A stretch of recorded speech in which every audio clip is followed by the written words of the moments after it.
It was the very definition of Northwest comedy. Dave Grohl.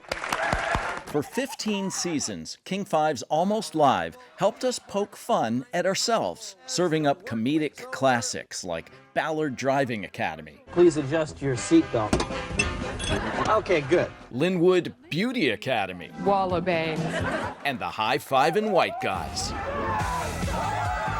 Almost Live changed lives, launching the careers of Bill Nye the Science Guy, Joel McHale, and Oscar-nominated screenwriter Bob Nelson. This stuff is unlikely. One of the show's funniest cast members is Pat Cashman. Nice sweater, Pat. Thank you. It helps me sweat.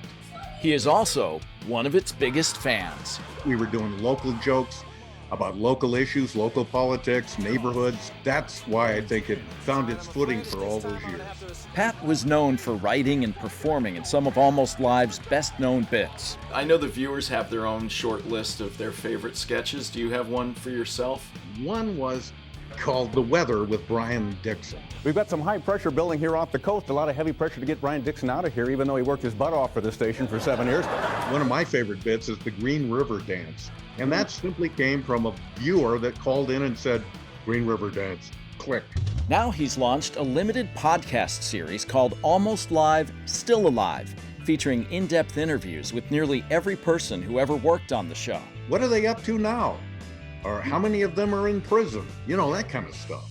The podcast reveals details even some of the staff never knew. I think a lot of people are making stuff up, but who cares? Nancy Guppy speaks candidly about long-ago troubles in her marriage to fellow cast member Joe Guppy. The phrase was, in my mind, Pat, was, "It's over."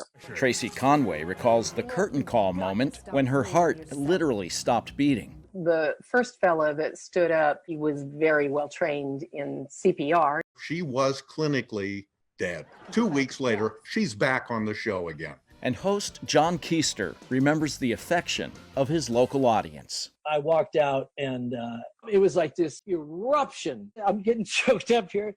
And then there's this other like enormous applause, you know. Oh, that's great. Almost Live, Still Alive is a love letter to a time when Seattle was a little smaller and maybe a little funnier.